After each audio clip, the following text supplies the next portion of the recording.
Hello, and welcome to your weekly dose of strength. Do you remember where you were on the day that you got the news that the terroristic planes had flown into the Twin Towers in Manhattan, New York, and had toppled those buildings? I remember where I was, etched in my mind. I shall never forget it. I was in my office early that morning and watching the news on a little small TV in my office and couldn't believe that what I was seeing was actually real. As I watched people running in utter chaos, I watched bodies being jumped from high rises and the 20th, the 30th, the 40th, the 50th and beyond floor falling to their deaths.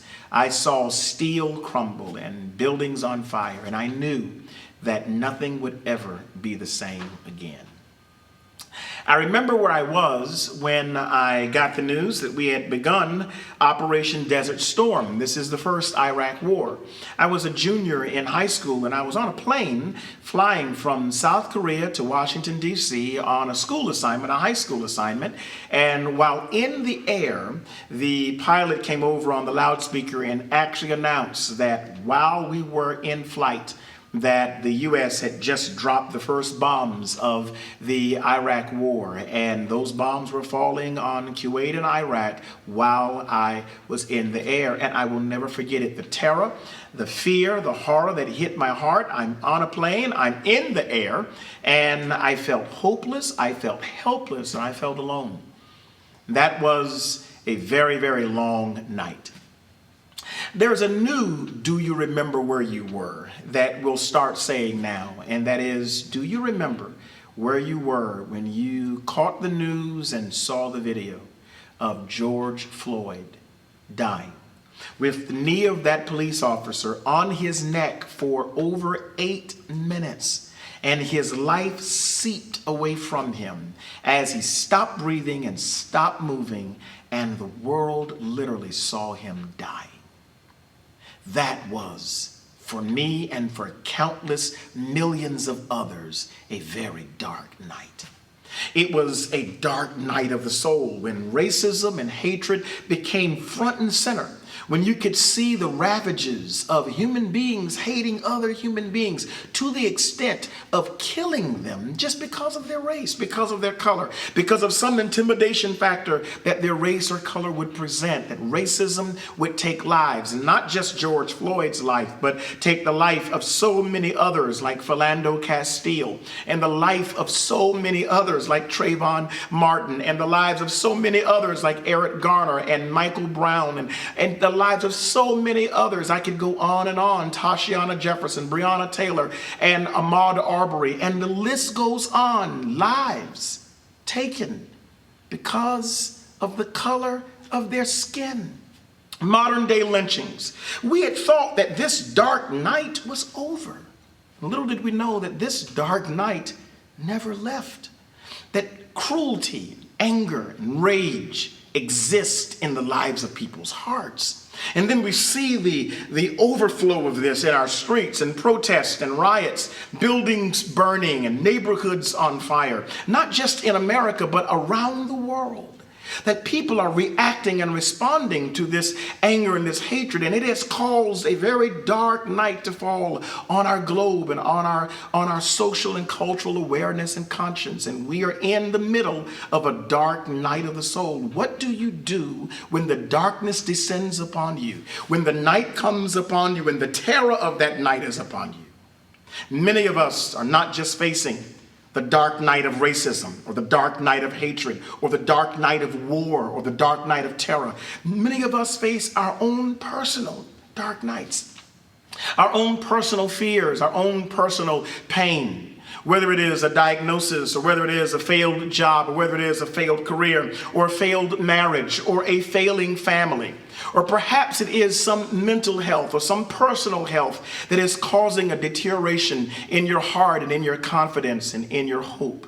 All of us have the darkness of the night that descends upon us, and it brings a chill with it. A terror and a horror comes with it.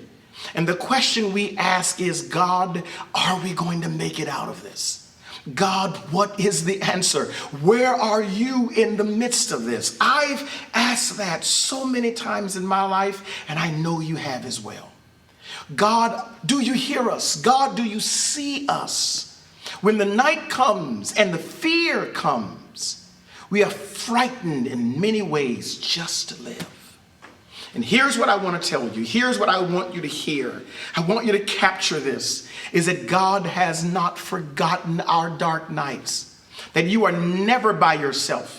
And when the dark night comes, there is a God who is light in the midst of the darkness. He is the bright shining light. He is the hope in the midst of the despair.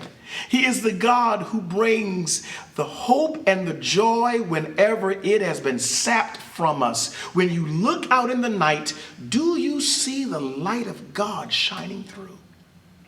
He promises that we are not by ourselves, that we are not alone.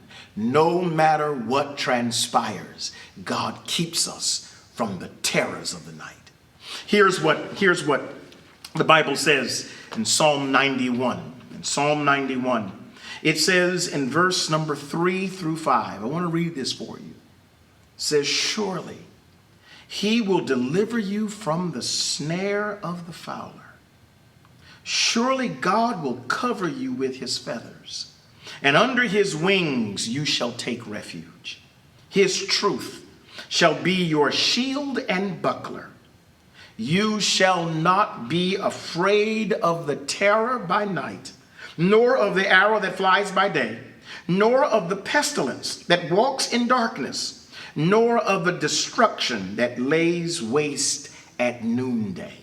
1,000 may fall at your side and 10,000 at your right hand, but it shall not come near you.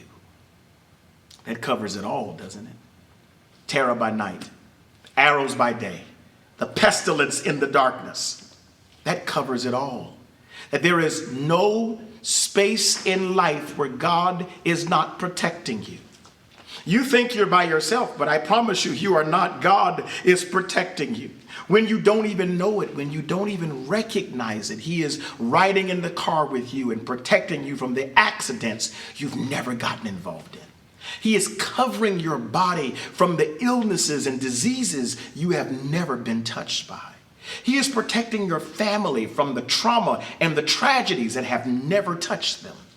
He is covering your mind from the worry, the anxiety, and the insanity that has never plagued your thoughts.